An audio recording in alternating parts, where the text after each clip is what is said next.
Imagine standing before a living wall of steel and flesh that outnumbers you 25 to 1. This is not a legend about Spartans. This is the reality faced by 12,000 exhausted Roman legionaries against 250,000 soldiers of the East's most powerful empire. Any military expert would tell you this is not a battle, but guaranteed suicide. The math of war screamed that they didn't stand a single chance. But what happened on that damned day, the 6th of October, shattered the logic of history. How did it happen that the great King of Kings, who commanded an army of living iron tanks, ended the day tearing the crown from his head in fear and throwing it into the roadside mud just to save his own life? Why did a Roman commander, who started this war as a personal criminal vendetta against the will of the Senate, order his soldiers not to shoot, but to strike the elite cavalry in their most shameful and vulnerable spot? And most incredibly, why did this grandiose, impossible victory, where enemy losses were counted in the hundreds of thousands, end not in triumph for the victors, but in a scandalous mutiny of millionaires, with his own soldiers laughing in their general's face? Get ready. We are diving into a story of fatal arrogance, insane greed, and tactical genius that turned certain death into legend. Watch until the end. The finale of this drama will prove sharper than any Roman sword. Imagine a scene that defies all logic of survival. You are standing in a valley where the air shimmers with heat, and before you rise the walls of Tigranocerta, a city built not for life, but for vanity. The walls are 50 cubits high. In the stables behind these walls lie treasures capable of buying half the Roman Senate and weapons capable of destroying any army of the West. Now look down. In the dust at the foot of this colossus stands a handful of men. Their tunics are soaked with the sweat and filth of weeks of marching, their sandals worn down by the stones of the Armenian highlands, and their shields look like pitiful splinters against the oncoming storm. This is not an invasion army. These are suicide squads. By the end of 69 BC, as autumn winds began to cool the scorching stones of Asia, history froze at a point of perfect, grotesque imbalance. On one side, Tigranes the Great, King of Kings, ruler of an empire stretching from the Caspian to the Mediterranean. On the other, Lucius Licinius Lucullus and his 12,000 tired legionaries. 12,000 against an armada that, by the most modest estimates, exceeded 250,000 men. The mathematics of war screamed that the battle would be over before it began. This was not a chess match. This was the moment an ant decided to challenge an elephant, and the elephant didn't even notice the threat right away. Would you risk the lives of 15,000 men for a ghostly chance at immortality? Or would you call it madness, worthy of a tribunal? Look at this scene through the eyes of those standing on the walls. For the Armenian nobility, what was happening below was not a war, but a theatrical performance, a farce. Tigranes, clad in purple and crowned with a tiara adorned with precious stones, looked at the Roman camp with an expression of squeamish curiosity. He was surrounded by sycophants, Greek philosopher freeloaders, and vassal kings, each competing in wit, mocking these arrogant barbarians from the West. Tigranes' empire was a colossus, drunk on its own grandeur. A few days prior, the first messenger who dared to report Lucullus's approach to the king was beheaded on the spot. Tigranes did not want to hear bad news. Everyone learned this bloody lesson. Tell the king only what soothes the ear. And now, looking at the pitiful cohorts below, Tigranes uttered a phrase that would go down in history as the standard of fatal arrogance. He squinted, pointed a ring-laden finger at the Roman formation, and lazily tossed to his generals. "If these are ambassadors, there are too many of them. If they are enemies, there are too few." The laughter of his entourage echoed off the stone walls. It was a verdict. This phrase contained the entire essence of Eastern despotism of that time. The certainty that quantity always beats quality, that gold is stronger than iron, and that greatness is measured by the height of the throne. Tigranes saw before him not a wolf pack ready to tear out his throat, but a flock of lost sheep. He ordered not just to defeat the Romans, but to catch them alive, like runaway slaves. His commanders were already dividing the loot, arguing over who would get Lucullus's tent, and making bets on how many minutes these madmen would last. But let's descend from the walls to the ground, into the thick, stifling dust of the Roman camp. There was no laughter here. Silence reigned, broken only by the scrape of whetstones on gladii and the curt commands of centurions. The legionaries understood their situation better than anyone. They were veterans, Marius's mules, who had gone through the meat grinders of civil wars and endless campaigns. They knew how to count. They saw the horizon turning black with the arriving enemy forces, a sea of steel and flesh. Tens of thousands of cataphracts, horsemen completely encased in armor, were lining up in battle formations, and the earth trembled under the weight of their horses. Fear in the Roman camp was palpable. It tasted like a copper coin in the mouth. But this wasn't the panic-stricken terror that makes men drop their weapons and run. It was the cold, professional fear of men who know death is at the doorstep, but they still have a job to do. They looked to their commander. Lucullus did not make fiery speeches about patriotism. He did not appeal to the gods of Rome, who were too far away. He walked among the tents with the icy calm of a surgeon preparing for a complex operation. Lucullus was an anomaly for his time. An aristocrat, a gourmet, an intellectual, a connoisseur of Greek philosophy. He should have been sitting at a villa discussing Plato. Instead, he led his men into the heart of hostile Asia, violating the direct orders of the Senate, crossing the boundaries of what was permitted and common sense. He was a gambler who staked not only his career and life, but the fate of Rome's entire Eastern policy. His soldiers hated him for his harsh discipline, but believed in his genius. Or rather, they simply had no choice. Behind them were hundreds of miles of hostile mountains. Ahead lay a wall of shields. The only way home lay through the corpse of the enemy army. While Tigranes in his tent enjoyed wine and the anticipation of an easy hunt, discussing exactly how he would conduct his triumphal procession, Lucullus was already drawing an attack plan in the sand. He saw what the King of Kings did not notice from the height of his grandeur.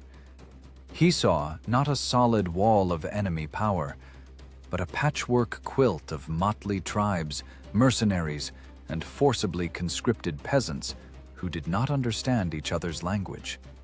He saw a giant with feet of clay. The tension in the air was thick, like before a thunderstorm.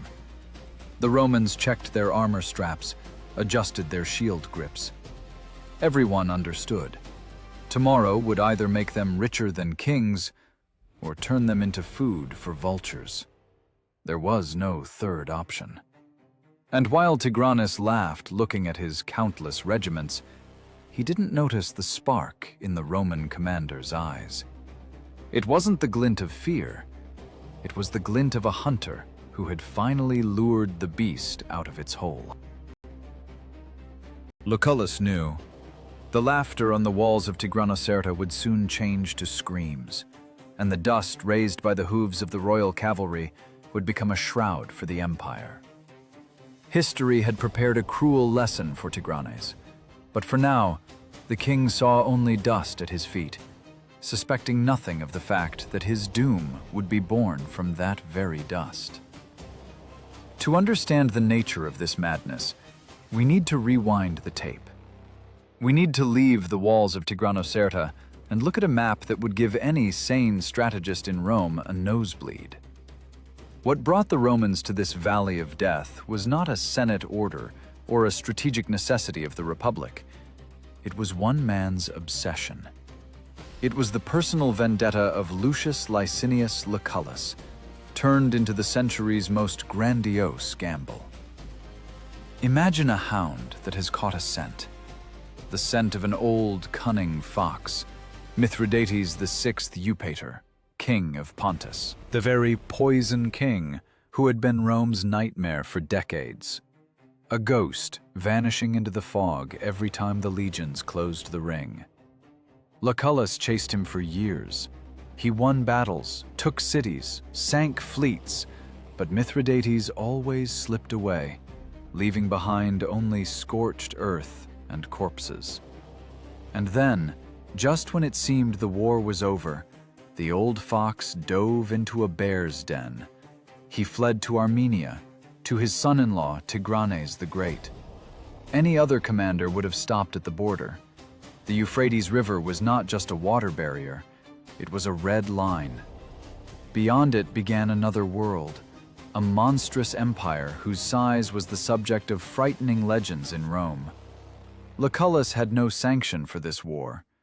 The Senate, that gathering of cautious old men in snow-white togas sitting thousands of miles away, demanded stability, not a new bloodbath at the edge of the world. Invading Armenia was legal suicide. If Lucullus lost, his name would be cursed, and his lineage erased from history. But if he won without orders, Rome does not forgive heroes who become too independent. But Lucullus stepped across the Euphrates as if it were a brook in his garden. He didn't just violate an order, he threw down a gauntlet to the very logic of empire. Imagine this moment.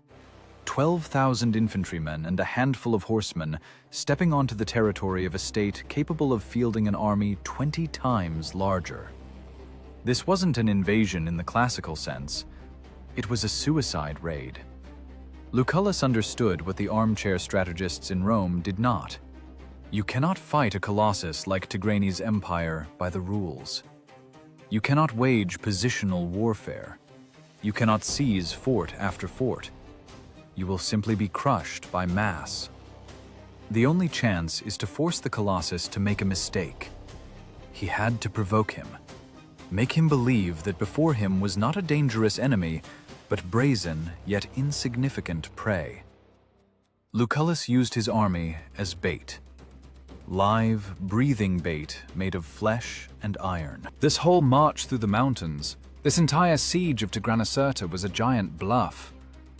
Lucullus did everything to look weak, vulnerable, insane.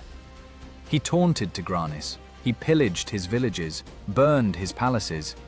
He approached his favorite capital, which the king was building as a monument to himself, and began digging trenches. It was a spit in the face of a deity. The psychological calculation was flawless, but monstrously risky. Lucullus bet that Tigranes' pride would be stronger than his caution, that the King of Kings would not wait for all his forces to gather, would not listen to smart advisors, but would rush to crush the insolent man personally, to wash away the insult with blood. It was a game of poker where the lives of an entire legion were at stake. Would you take the risk? Would you bet everything, knowing that your soldiers were already grumbling, that your officers were twirling fingers at their temples, and in Rome, your political enemies were already sharpening their knives, preparing to accuse you of exceeding your authority? Look at it through the eyes of a legionary marching along the stony roads of Armenia. They didn't know high strategy. They saw only endless dust, felt the hunger and the cold of mountain nights. They were walking into nowhere. Discipline was held together by fear and inertia, but the air already smelled of mutiny. Soldiers whispered by the campfires that they were being led to slaughter for one man's ambition. They were right. Lucullus used them as chips on a table. He was a cold player. He knew Tigranes would bite. He knew that the massive Armenian army was a clumsy monster, impossible to control. He needed to lure them onto the plain, force them to accept battle on his terms while they believed they were dictating the terms themselves. And so, after months of exhausting pursuit, the trap snapped shut. But not for the one everyone expected. When the horizon turned black with Armenian cavalry, many in the Roman camp decided the hunter had become the hunted. The plan worked too well. Tigranes came. He brought with him a force capable of grinding the Romans into powder simply by marching over them. Lucullus's gamble reached its climax.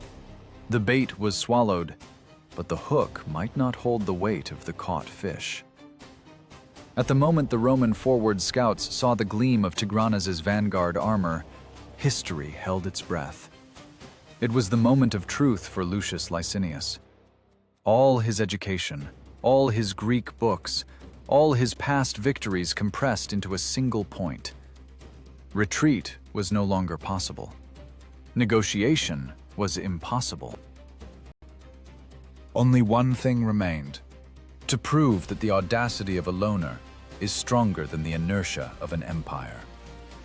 Or to die, leaving his bones to bleach in a foreign land as a warning to all future adventurers.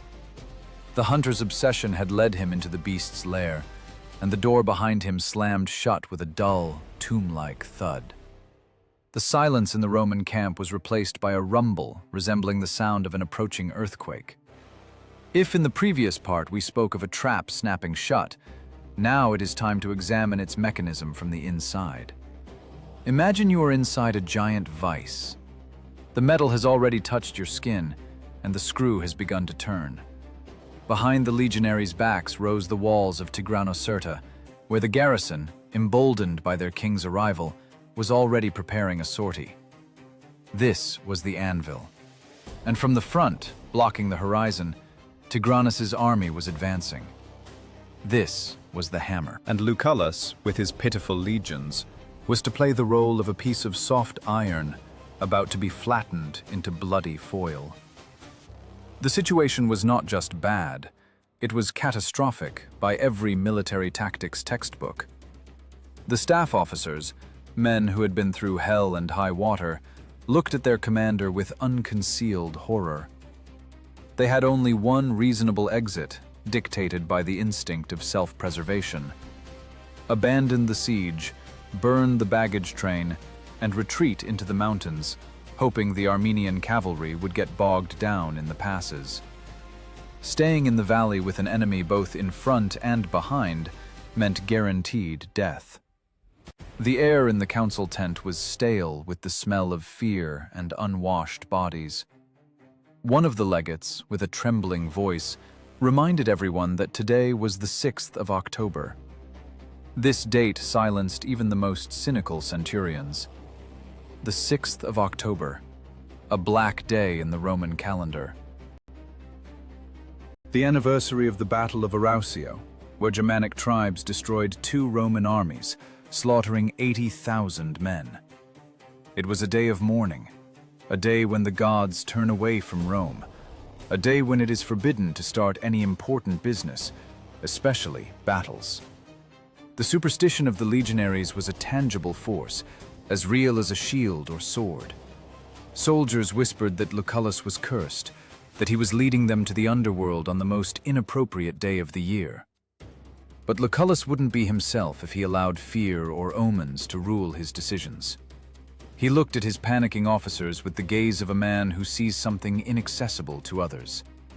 Instead of a prayer or an order to retreat, he uttered words that sounded like sacrilege, but they were what saved the army's morale from total collapse.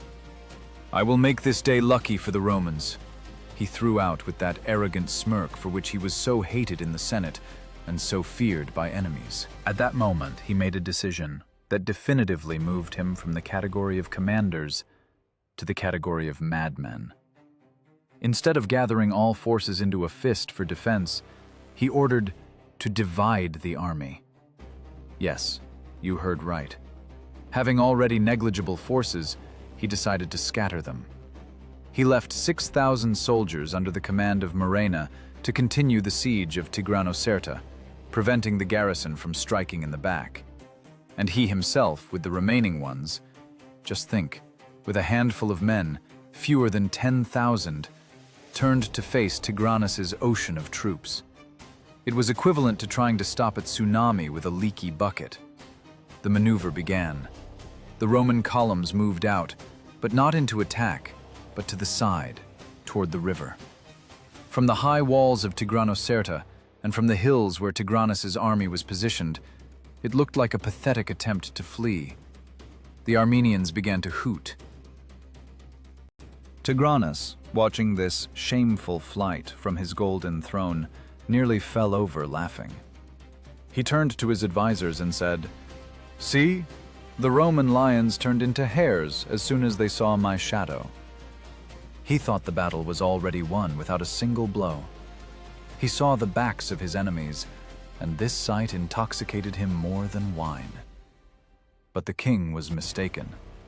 He looked, but he did not see. The Romans were not running. They were executing a highly complex tactical maneuver right under the enemy's nose. Lucullus led them to the only ford across the river that allowed them not just to leave, but to flank the Armenian army. It was the movement of a predator, feinting to force the prey to expose its throat. The legionaries marched in silence, gripping their pila with white-knuckled fingers.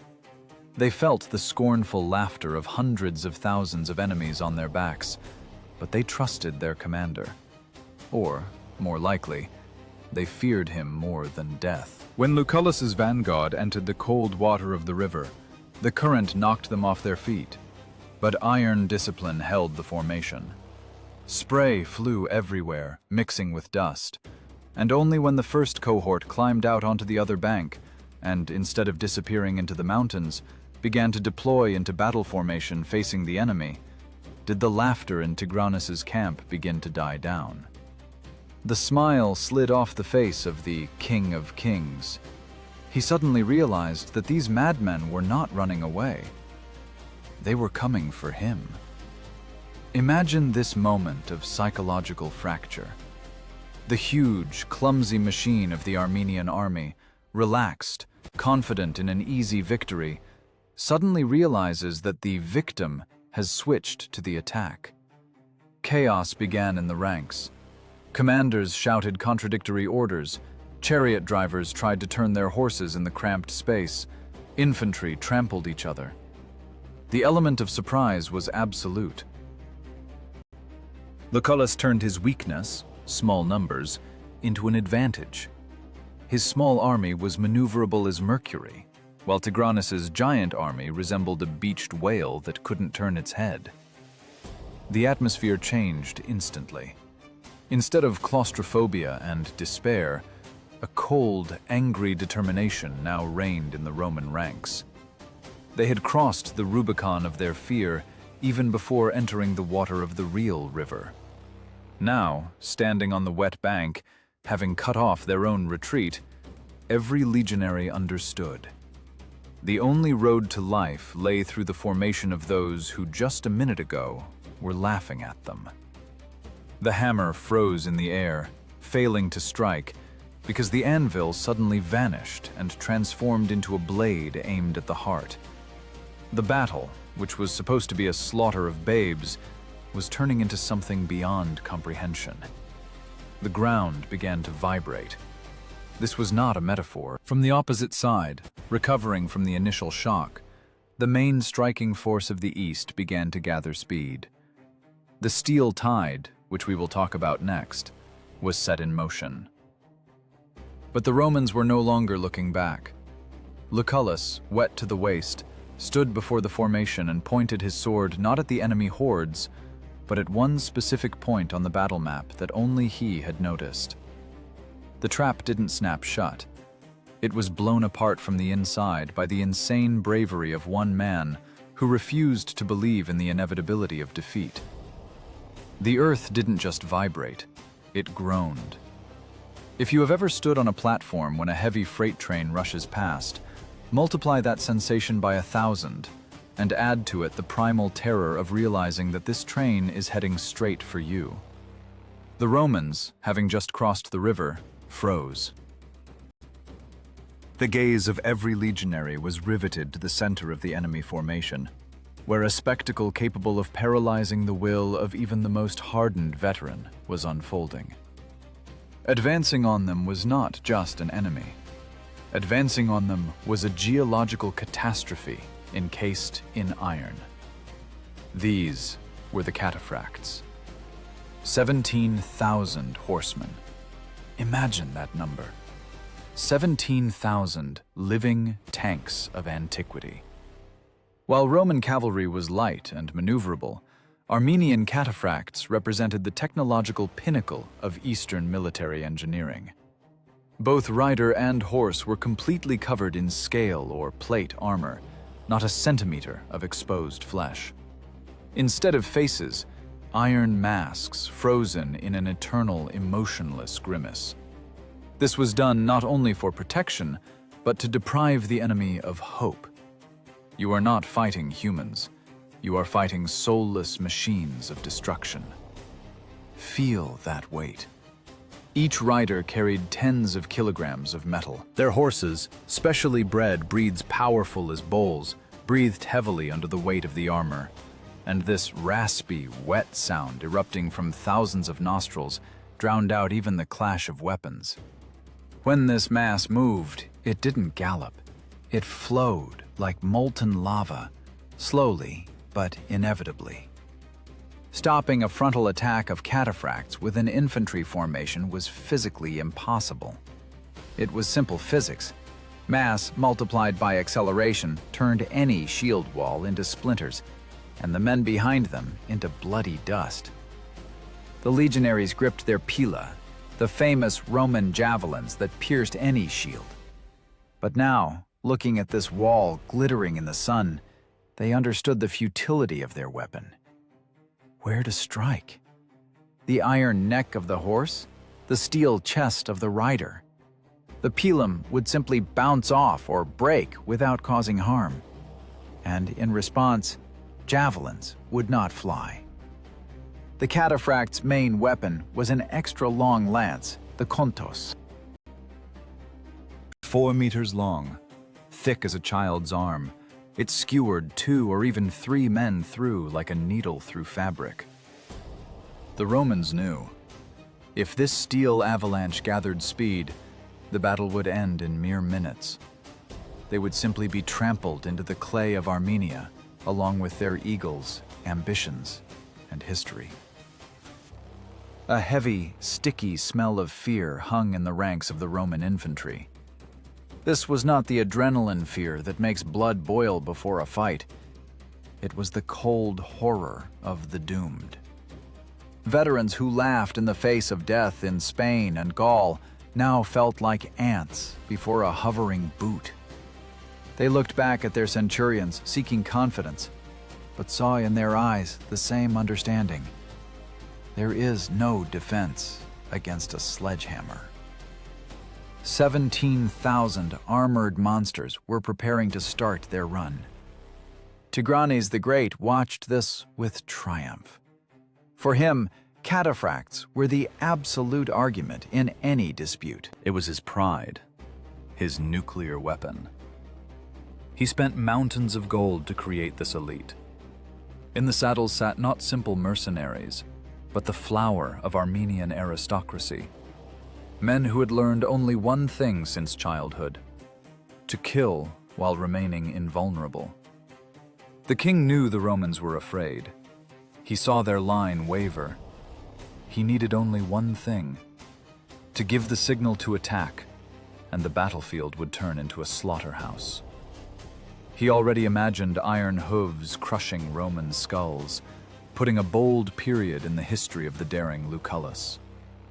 But there was one flaw in this perfect death machine. A huge, fatal flaw that neither Tigranes, blinded by the glitter of his armor, nor his generals, accustomed to fighting simpler opponents, saw. Cataphracts were terrifying only in motion and only from the front. Like a shark that dies if it stops, Heavy cavalry was a hostage to its own inertia. They needed a run-up. They needed space. And most importantly, they were nearly blind in their iron masks and clumsy as loaded barges in a narrow canal. The sound of trumpets sliced the air. The signal for attack was given. 17,000 lances lowered to a horizontal position, forming a forest of deadly stingers. The earth shuddered from the first strike of hooves. Slowly, as if reluctantly, the steel wave began to pick up speed.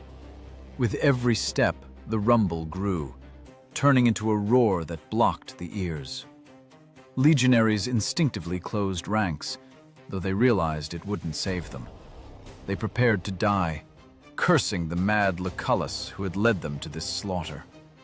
However, Lucullus himself was not looking at the Cataphracts.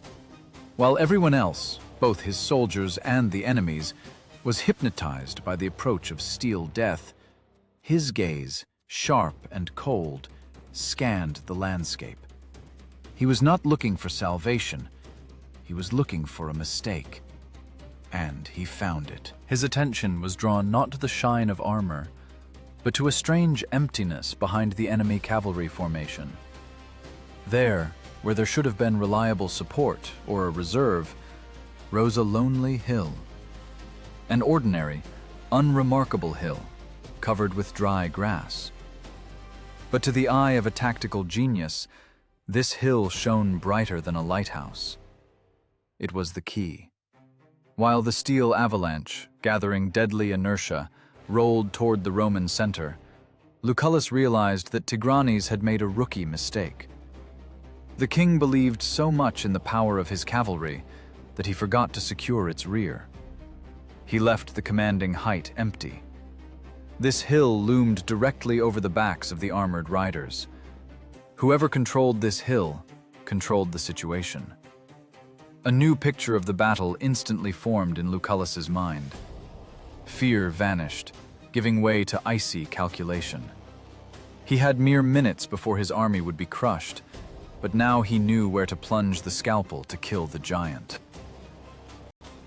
And while the legionaries prepared to accept death, their commander already saw the path to the most impossible victory in the history of Rome. A path that began with a mad race against death to that very height forgotten by everyone. While 17,000 horsemen encased in armor began their run, threatening to turn the Roman legions into a bloody mess, a moment of absolute silence occurred on the battlefield. Not real acoustic silence. There was a roar that burst eardrums, but intellectual silence in one man's head. Lucius Licinius Lucullus stopped hearing the clash of metal and the shouts of commanders. His world narrowed to one geographical point, to the hill. This was not just an elevation, it was Bald Hill, as historians would later call it, gentle, easy to climb, rising directly over the rear of the Armenian heavy cavalry. In any military academy in the world, from Sparta to West Point, a cadet who left such a position unoccupied would be given a failing grade and expelled in disgrace. Possession of the high ground is an axiom of war. It is gravity working for you. It is the ability to see the enemy in the palm of your hand and strike him from top to bottom, amplifying the blow with the inertia of the fall. But Tigranes the Great, blinded by the glitter of his armor and the size of his army, simply ignored this hill. For him, war was a collision of masses, a frontal strike, a show of force. He didn't look at the map, he looked in the mirror. And this narcissistic blindness became his sentence. Lucullus instantly assessed fate's gift. He realized that before him was not just a hill, but the key to the gates of the empire. If the Romans could occupy this summit before the Cataphracts smashed into their line, the entire geometry of the battle would flip. The enemy's heavy cavalry would be trapped. In front, Roman infantry, and from above, straight into unprotected backs and napes, the blow of the assault squad would fall. But there was no time for reflection. The second hand of history was ticking at breakneck speed. It was a race. Who would be faster? The clumsy armored horseman gathering speed in the lowland, or the fleet-footed Roman infantryman running up the slope? "Soldiers, we will win today!" This shout of Lucullus, recorded by chroniclers, was not bravado. It was a statement of fact. At that moment, the 50-year-old aristocrat, accustomed to soft pillows and exquisite wine, took off like a young athlete. He personally led 2 cohorts of the manipular formation, select slashers who understood their general with a half glance. Imagine this picture. A Roman commander running ahead of his soldiers, scrambling over rocks and dry grass, gasping from dust, but not stopping for a second. He knew that if he stopped, if he showed even a shadow of doubt, the army's morale would collapse under the hooves of the enemy cavalry. It was a mad, forced march. Light Romans, discarding everything superfluous, ran a race against death. Their lungs burned like blacksmith bellows, leg muscles cramped, but they saw their commander's back and ran after him. They climbed higher and higher, and with every meter of ascent, fear receded. Because when you look at an enemy from the bottom up, he seems like a giant blocking the sky. But when you look at him from top to bottom, he turns into a target. Tigranes, watching the battle from his golden throne, at first didn't even understand what was happening. He saw commotion on the flank, saw part of the Romans separate from the main mass and run somewhere. "They are running! They are trying to hide in the mountains!" the king probably thought, and this thought finally lulled his vigilance. He was so sure that the Romans were prey that he couldn't admit the thought of their aggression. He saw what he wanted to see, panic and flight. But in reality, he was watching a dagger being raised to strike him under the shoulder blade. And finally, the summit. The Romans, breathing heavily, emerged onto the plateau of the hill. The dust settled, and a picture opened before them that would take any tactician's breath away. Below, just a few hundred paces away, spread a sea of armored backs. The Cataphracts, suspecting nothing, continued their slow, inexorable movement forward, preparing to crush the Roman center. They were focused entirely on what was happening in front of their noses. Their rears were open. Their necks, unprotected by heavy helmets from behind, were open. Their horses, vulnerable and skittish, were exposed. Lucullus, wiping sweat from his forehead, turned to his men. In his eyes, there was no longer the tension of a gambler placing a bet. There was the cold glint of an executioner who had already raised the axe. Soldiers who just a minute ago trembled with horror before the steel wall now smiled predatorily. They saw the vulnerability of the invincible monsters. The myth of the Cataphracts' invulnerability collapsed in their heads before the first sword stroke. They understood. These iron idols below were not gods of war, but canned food that someone simply forgot to open. The air on top of the hill was clean and clear, unlike the dusty hell below. Here, on the heights, Lucullus felt not just like a commander, but like a director rewriting the finale of a tragedy. He raised his sword, pointing down at the glittering backs of the enemies. No long speeches, no pathos-filled appeals to Jupiter. Just one gesture, understandable in any language of the world. Take them. The epiphany of a genius who noticed a single mistake in the enemy's perfect plan turned into a sentence. The 1 in a million chance worked. The race against time was won. Now all that remained was to trigger the avalanche. And this avalanche consisted not of stones, but of Roman steel, anger, and tactical superiority, which on this day was worth more than all the gold of Asia.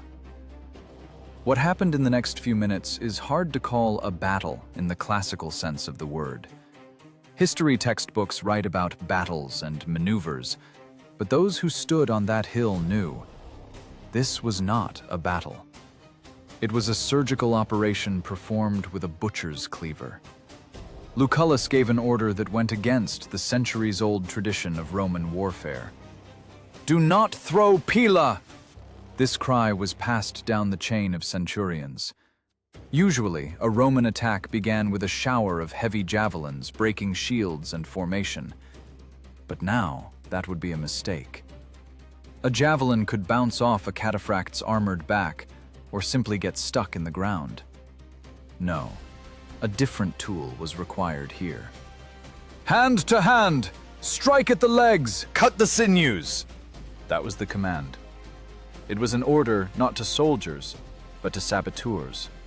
The Romans were to descend and strike the invincible cavalry in its most vulnerable, most shameful place, the thighs and shins of the horses. The armor of the Cataphracts was a miracle of blacksmithing art, but it couldn't cover everything. The legs of horses carrying tons of live weight and iron remained open for mobility. It was there, into the soft tissues and tendons, that Lucullus directed the point of his strike. Roman infantry poured down the slope not in orderly rows, but as an avalanche of predators. They didn't scream, "For Rome!" They saved their breath for the strike. Imagine the horror of the rear ranks of the Armenian cavalry when they heard behind their backs not the familiar trampling of their reinforcements, but the alien, sharp clatter of sandals and the hiss of Latin curses. The horsemen tried to turn around, and then physics kicked in, merciless and cynical. Turning an armored horse in a dense formation, standing shoulder to shoulder with thousands of other such iron statues, is impossible. The Cataphracts became hostages of their own power. They were stuck. They were like turtles flipped onto their backs. The Romans smashed into their rear without any pity. Gladii, short swords, ideal for close quarters, worked like the sewing needles of a mad tailor. A strike under the horse's knee, and the giant animal crashes to the ground with a wild squeal, dragging the rider with it. A rider in heavy armor who has fallen from a horse is no longer a warrior. He is a helpless pile of metal, unable to stand without help. They floundered in the dust, trying to reach their swords, but the Romans simply stepped over them, continuing their bloody work, or finished them off with a strike of the misericord, the dagger of mercy, into the helmet slit. The domino effect Lucullus dreamed of exceeded his wildest expectations. Panic is a virus, and in a dense formation it spreads faster than the plague. Horses, crazed by pain and the smell of blood, stopped obeying the reins. They began to shy away. But where to run? Behind, Romans. To the sides, their own comrades. Only one path remained: forward. Straight into their own infantry, which stood in front of the cavalry, waiting for the order to attack. And this is where what happened turned military defeat into a humanitarian catastrophe. The steel tide, designed to wash away the Romans, gushed onto the Armenian army. 17,000 armored horsemen who had lost control crashed into the backs of their own infantrymen. It was a meat grinder created not by enemy weapons, but by their own stupidity and fear. Heavy horses trampled men, knocked them down with their chests, broke bones. Tigranes' infantrymen, confident of victory a minute ago, suddenly saw death rushing at them with the faces of their own defenders. Screams of horror drowned out all other sounds. The formation crumbled instantly. The Armenian infantry, consisting of dozens of different tribes, didn't understand what was happening. "Betrayal!" some yelled. "The Romans have surrounded us!" others shouted. No one could distinguish friend from foe. In clouds of thick yellow dust raised by thousands of hooves, an indiscriminate massacre began. Their own killed their own, trying to hack a path to safety. Tigranes' iron tanks crushed the elite of his own army, turning battle formations into a bloody mess. Lucullus watched this chaos from the height of the hill, with the cold satisfaction of an architect watching a building collapse into whose foundation he had laid dynamite. He didn't even need to engage his main forces. The enemy was killing itself. The great army of the East was devouring its own tail. It was a triumph of intellect over brute force, tactics over mass. One precise scalpel strike into a nerve cluster, and the giant body of the empire went into convulsions, destroying itself. The legionaries in the center, who were preparing to die under the hooves, now watched with amazement as the wall of the enemy crumbled before their eyes, without reaching them by even 100 paces. They saw not an attack, but a flight. They saw the pride of Asia wallowing in the mud, saw horsemen worth more than their weight in gold begging for mercy, unable to crawl out from under the carcasses of their horses. The air filled not with the heroic ringing of swords, but with the sickening sound of breaking bones and the wails of tens of thousands of people crushed by their own ambitions. The trap didn't just work. It turned into a grave for an army that just this morning considered itself immortal. What followed the panic of the Cataphracts is hard to call war in the usual sense. War has rules. There is a rhythm of blows and parries. There is, after all, some twisted nobility of a duel.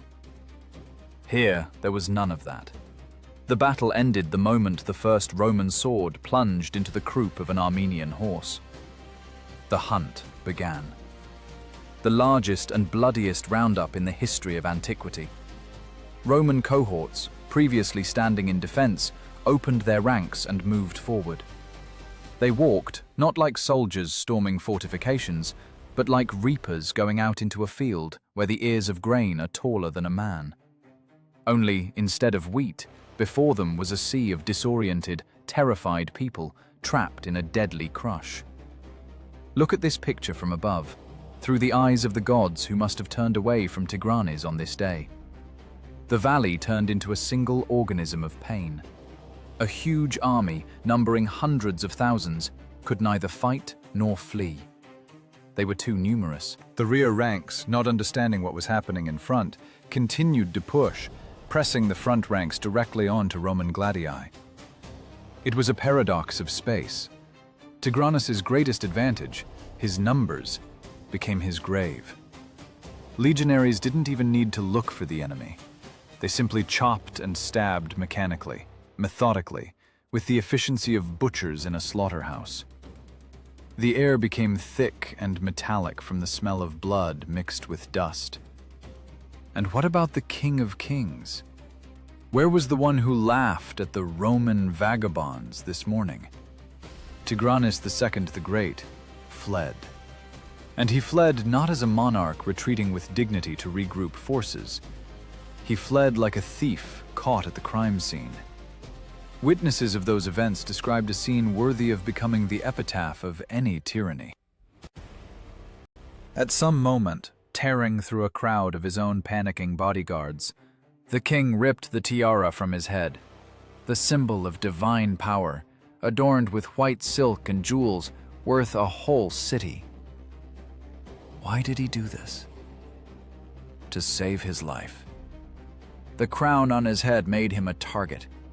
In this chaos, any Roman horseman, seeing the glitter of royal gold, would risk everything to get the king's head. And so, the greatest relic of the East flew into the road dust, under the feet of running soldiers, trampled into the mud along with the grandeur of the empire. This gesture, renouncing one's name for the sake of survival, spoke louder than 1,000 words. Tigranes chose the life of a fugitive, leaving his honor to lie in the dust of the Armenian highlands. His son, who accepted the diadem from his father's hands, only burst into tears, realizing that this gift was now a curse. But the catastrophe in the field was only half the tragedy. On the walls of Tigranocerta, a drama of its own was playing out. Greek mercenaries, forcibly relocated residents, and captives who made up the city's garrison watched the rout with horror turning into schadenfreude. They saw the invincible army melt like wax on a fire. They saw their master throw away his crown. and an invisible switch clicked in their heads. The fear of Tigranes that kept them in obedience for years vanished, and when fear of a tyrant vanishes, only hatred remains. Mancaeus, the garrison commander loyal to Tigranes, tried to restore order, but it was too late. A riot broke out inside the city. It was an uprising of hope. Greeks on the walls began waving cloaks, signaling the Romans. "Come here! We are with you!" they shouted in the pure dialect of Hellas, which Lucullus understood better than many senators. A massacre began in the city. Mercenaries attacked soldiers loyal to the king, seizing towers and gates. And then, the culmination of the day. The huge bronze-bound gates of Tigranocerta, which were supposed to withstand months of siege, began to slowly open. Not under the blows of a battering ram, but from the inside. The creak of hinges sounded like a funeral knell for the Empire of Armenia. The city surrendered not to the force of arms, but to the force of the moment. Murena's legionaries, left for the blockade, burst inside, not believing their luck. They didn't have to climb walls under boiling pitch. They simply had the door to the treasury of the world opened for them. By evening, when the sun began to set behind the mountains, painting the sky a color frighteningly resembling what was on the ground, it was all over. Roman losses were counted in the tens. Some sources speak of 5 killed and 100 wounded, which seems incredible but is confirmed by the complete absence of serious resistance. Armenian losses defied calculation. They spoke of 100,000 killed infantrymen and almost the entire cavalry. But numbers are dry statistics. Reality was more terrible. The valley was piled with bodies so densely that the Romans walked not on the ground, but on fallen enemies. Legionaries stood in the middle of this apocalypse, leaning on bloody shields, unable to comprehend the scale of what had happened. They had just destroyed a superpower. In one day, without losses. It felt like a dream, like the intervention of gods. But under their feet crunched not ghosts, but golden necklaces torn from dead aristocrats. Tigranocerta, a city built for glory, now lay at their feet, open for plunder. And in the eyes of soldiers, recently full of fear of death, a new fire began to kindle. It was not the fire of valor. It was the yellow, feverish glint of greed. They looked at mountains of gold, at priceless fabrics, at warehouses bursting with goods, and understood. They were now masters of the world. And this understanding, born in the blood and dust of victory, became the beginning of the end, not for the enemy, but for Roman discipline itself. Lucullus, looking at his triumphant soldiers, perhaps felt a pang of anxiety for the first time. Defeating the enemy turned out to be easier than surviving this victory. Imagine an army defeated not by an enemy sword, not by hunger, and not by plague. It was defeated by a jackpot. After the looting of Tigranocerta, the Roman camp ceased to be a military object and turned into a traveling stock exchange. Yesterday's shepherds from Latium and veterans from the slums of Subura suddenly discovered that their knapsacks were heavier than their shields. Every legionary who survived that meat grinder now possessed a fortune that would be enough to buy an estate, a vineyard, and a dozen slaves. And at that moment, a chemistry occurred in their heads, irreversible as rust. A soldier with empty pockets fights to survive and get rich. A soldier with pockets stuffed with gold fights reluctantly. He has acquired a capital preservation problem. He no longer wants to risk his neck, because now that neck has something to lose. And nature, as if mocking Lucullus's triumph, began to tighten the screws. Winter of 68 BC arrived. The Armenian highlands are not sunny Italy. It is an icy hell where the wind cuts the face like a razor and water in canteens turns to stone in an hour. Lucullus, true to his hound logic, demanded the impossible. He wanted to go further, north, to Artaxata, the second capital of Armenia, where, according to rumors, the unbeaten Mithridates was hiding. For Lucullus, war was a mathematical equation that needed to be solved to the end. Leaving the enemy alive meant canceling everything done. He saw the map. The strategist thought on a continental scale, but his soldiers saw only frost-bitten fingers and gold that pulled them to the ground. Conflict brewed slowly, like an abscess. At first it was grumbling. By the fires, they spoke not of the glory of Rome, but that Lucullus had gone mad. "He wants to conquer the whole world for himself and leave our bones in the snow," whispered the veterans. These were the very Fimbrians, soldiers with a bad reputation who had already betrayed their commanders in the past. They knew their rights, and they knew that without them, a great commander is just an old man dressed in purple. The discipline that held the legions in the Battle of Tigranocerta melted faster than the first snow. And then came the moment of truth. Not on the battlefield, but at the morning formation. Lucullus gave the order to move out. Trumpets sang the signal, but no one moved. Silence. Only the whistle of the wind and the snorting of horses. Imagine that sound. The sound of the silence of 1,000 armed men saying "no" to their commander without parting their lips. It is scarier than any battle cry. It was a mutiny of millionaires, a strike by the most successful death manufacturing corporation.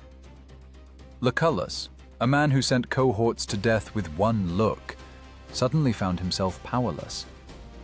He got off his horse. He, an aristocrat in the 10th generation, a consular, a conqueror of kings, went to the people. Historians describe a scene that is physically painful to read. The great commander walked from tent to tent. He did not threaten execution. It is impossible to execute an entire army. He begged. He grabbed soldiers by the hands, called them by name, reminded them of honor, of Rome, that victory was so close. He wept. Tears of helplessness flowed down the face of the man who had smashed an empire. And the soldiers? They looked at him with the cynical calm of people who know the labor market is on their side. Some turned away. Some laughed. And one of the veterans made a gesture that became a symbol of the collapse of Lucullus's career. He took out his empty purse, although everyone knew his belt was bursting with loot, threw it at the commander's feet and said, "If you need this war so much, Lucullus, go and fight yourself. You were the only one getting richer from it." It was a dagger strike, but not into the heart, into the soul. They accused him of greed, him who gave them all the trophies. But mob logic is merciless. For the legionaries, Lucullus was the embodiment of a system that uses their blood to build other people's villas. They saw convoys with works of art for the general's personal collection being sent to Rome, and believed that their share was miserable crumbs, even if these crumbs made them rich men. The chasm between the staff tent and the soldiers' campfire became impassable. The campaign was broken, not by enemy strategy, but by metal fatigue. Lucullus stood in the middle of the snow-covered camp, surrounded by people who despised him, and realized he had lost. He won all the battles but lost the war for loyalty. He had to give a humiliating order. Turn back. South, into the warmth, away from Mithridates, away from final victory. The army rejoiced as if they had won another victory, not understanding that by their refusal, they had just signed their commander's sentence. News of this mutiny flew to Rome faster than the wind. For Lucullus's enemies in the Senate, it was a gift from heaven. "Look," they shouted from the tribunes. "He cannot even control his own soldiers. He dragged out the war to plunder provinces, and now the army has gone out of obedience. The tactical genius turned out to be a political corpse. While he led the legions back, a decree for his removal was already being prepared in the Eternal City. Lucullus thought the most terrible thing was Tigranes' Cataphracts. But he was wrong. The most terrible thing is whispers behind the back and the envy of those who never held a sword in their hands. History was preparing the stage for the entrance of a new hero, who had come to everything ready-made to steal the glory won by the sweat and humiliation of Lucius Licinius. The shadow of Gnaeus Pompey was already covering the east. While legionaries in Asia counted looted gold and spat on discipline, the real war for Lucullus's fate was unfolding thousands of kilometers from the front, on the marble steps of the Roman Forum. Here, arrows did not whistle, and cataphract hooves did not thunder. Here, they killed more quietly, but much more effectively, with words, gossip, and decrees. If you think the most dangerous enemy is Tigranes with his steel cavalry, you are naive. The most dangerous enemy is an envious politician sitting in a warm senate, realizing that someone else's glory eclipses his own. In Rome of 66 BC, Lucullus's name was pronounced no longer with delight, but with irritation. His enemies, populists and demagogues, found his Achilles' heel. They couldn't deny his victories. That would be stupid. Instead, they twisted their essence. "Why does the war last so long?" Orators shouted from the tribunes, shaking their fists before a crowd of plebeians. "Because Lucullus doesn't want to end it. He is in love with power. He lives like a king in his tents. He prolongs the campaign to continue looting provinces that belong to the people of Rome." It was a brilliant lie. Lucullus, who reformed the economy of Asia, protecting cities from the predatory appetites of Roman tax farmers, made enemies among the richest people of the Republic. Equestrians, who lost super profits because of Lucullus's honesty, united with politicians hungry for loud headlines. It was a conspiracy of the wallet and the tongue. They painted a portrait of a tyrant crazed by greed, tormenting his soldiers for personal gain. And society, tired of endless war taxes, believed it. The tribune of the plebs, Gaius Manilius, put a law to a vote that became the bureaucratic murder of a hero. Lucullus was recalled. He was stripped of command. He was declared waste material. But the scariest part wasn't the dismissal. The scariest part was who was appointed to replace him. Fate possesses a cruel sense of humor. Onto the stage stepped Gnaeus Pompey, a man who even then bore the modest nickname Magnus, the Great.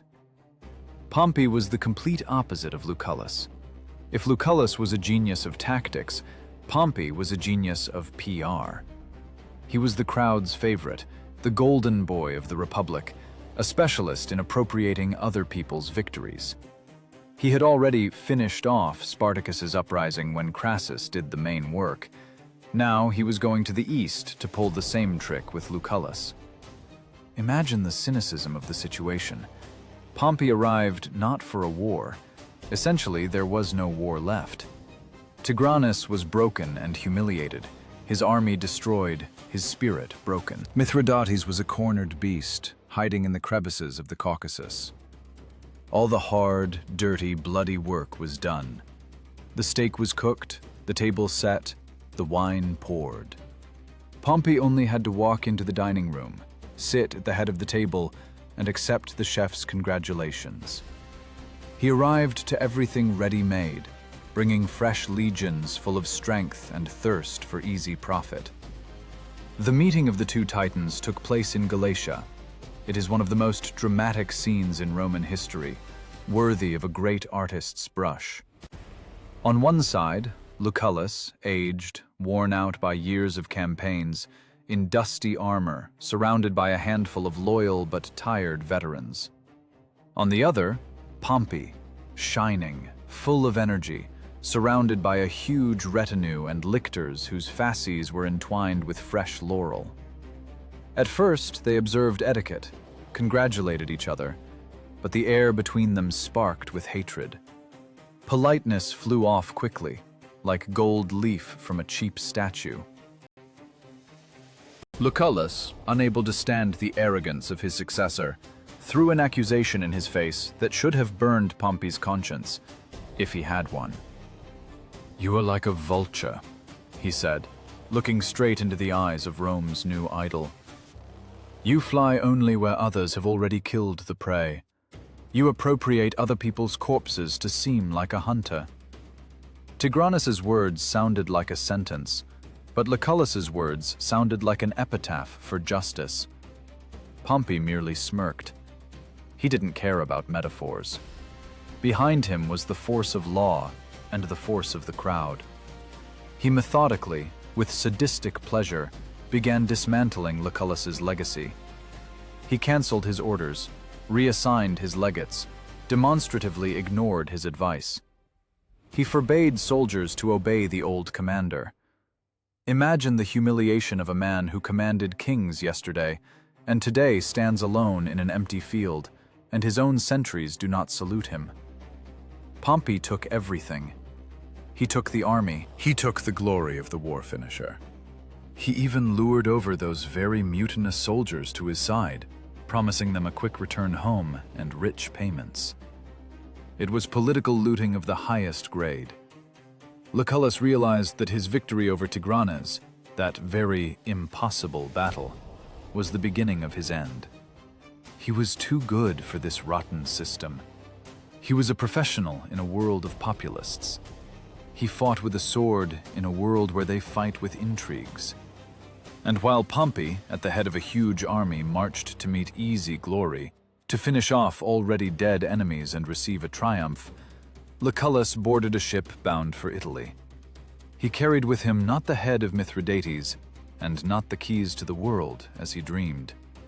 He carried with him a bitter understanding. The Republic is sick. It no longer values valor. It values the ability to sell oneself. The man who expanded Rome's borders to unprecedented limits returned home as a private citizen, spat upon by the newspapers of that time, and betrayed by his own people. But he had one weapon left that Pompey didn't have: his intellect and his wealth. And he already knew how to take revenge on Rome. Not with a sword, no. He would take revenge on it with such disdain that legends would be composed about it even 2,000 years later. Imagine the dust. Not the kind that accumulates on library shelves, but the thick, greasy, suffocating dust of the Armenian highlands that clogs the nose, grits on the teeth, and turns lungs into sandpaper.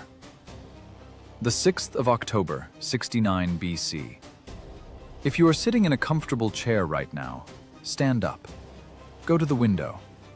And now imagine that behind the glass is not a familiar cityscape, but a sea. An endless, living, moving sea of steel, leather, and flesh. This is not a metaphor.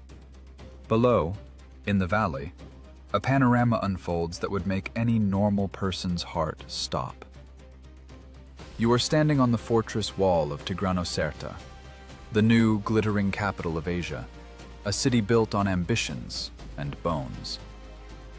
Next to you, leaning on the cold stone of the parapet, stands a man called the King of Kings, Tigranes the Great, a ruler whose empire stretches from the Caspian Sea to the Mediterranean. He is not just a monarch, he is a living deity for millions. His crown, a tiara adorned with stars and eagles, sparkles in the sun so brightly it hurts to look. Around him is a retinue of 4 vassal kings who serve him like lackeys. This is the top of the ancient world's food chain. And down there, at the foot of the giant walls, something gray, pitiful and dusty as swarming. The Romans. Look at them through Tigranes' eyes. What do you see? 12,000 infantrymen, maybe 3,000 horsemen.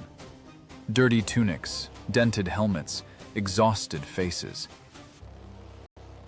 They have walked thousands of kilometers through hostile land, without supply trains, without support, without hope. They look not like conquerors, but like a gang of vagabonds lost on the way to the cemetery. Against them is an army impossible to count. Plutarch, that antique lover of drama, names figures that make the head spin. 250,000 infantry, 55,000 horsemen. Even if you divide these numbers by 2, as skeptics advise, the ratio of forces remains monstrous. 20 to 1, 30 to 1. This is not a war. This is a mathematical error. The air trembles with laughter. Tigranes is laughing. His generals are laughing. Even the slaves serving wine hide smiles. This is not hysterical laughter, but the sincere belly laughter of a giant who has discovered an annoying ant under his feet. The king turns to his retinue, and his words, recorded by historians, sound not like a military order, but like a social joke thrown out at a dinner party. Listen to this phrase. It will go down in history as an epitaph to arrogance. If these are ambassadors, there are too many of them. If they are enemies, there are too few. Brilliant, isn't it? With one phrase, he destroyed their status. He denied the Romans even the right to be called a threat. For him, they are just a logistical misunderstanding. Tigranes is sure that the gods are playing on his side today. And why shouldn't he be sure? Look at his army. On the right lined up Medes and Adiabenians. On the left, Babylonians and formidable Iberians with spears as long as shipmasts. And in the center, in the center stands what should make Roman blood freeze in the veins. 17,000 cataphracts, iron horsemen, men and horses completely encased in plate armor, tanks of the ancient world. When they move, the earth will really tremble. This is not a figure of speech, it is a seismic fact. Would you bet on the Romans? Be honest. Would you risk even 1 denarius on this bunch of tired men trapped between the impregnable walls of the city and an ocean of enemy cavalry? Of course not. Any military textbook will tell you, this is the end. This is checkmate in 1 move. Tigranes doesn't even order an attack immediately. Why rush? He wants to enjoy the moment. He wants fear to marinate the legionaries, to make their meat more tender. But let's go down from the wall. Let's walk through this laughing camp where soldiers are already dividing Roman loot without yet entering the battle, where officers play dice for the armor of still living legionaries. Let's cross the river and approach the Roman formation. It is quiet here. No songs, no jokes, only the dry clash of metal and the heavy breathing of thousands of men. It smells of sweat, rancid oil, and animal terror. Legionaries are not idiots. They know how to count. They see that they are surrounded. They see the glitter of tens of thousands of blades on the horizon. A whisper creeps through the ranks. Why are we here? We were betrayed. We will all die for one man's ambitions. And that man is right here.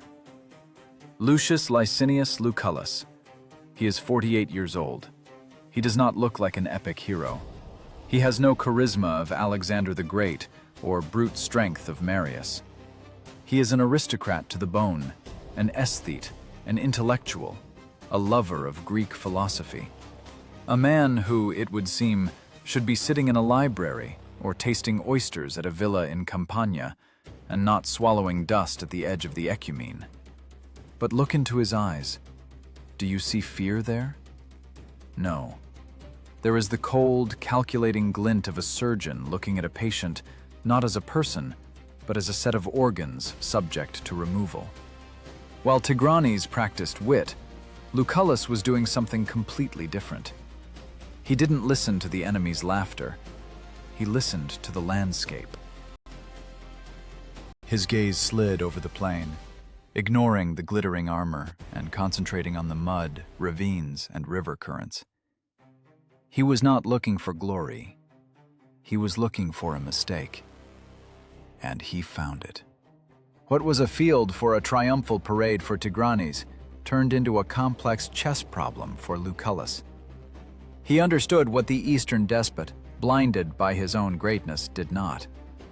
In war, size matters only when you know how to control it. The atmosphere thickens. The sky over Tigranocerta darkens, but not from clouds, but from tension that seems like it could be cut with a knife. Tigranes is sure that before him is a victim. Lucullus knows that before him is prey. This is a classic paradox of perception. History loves such moments. Moments when a giant lifts a foot to crush a bug, not noticing that a poisonous thorn is scattered on the ground.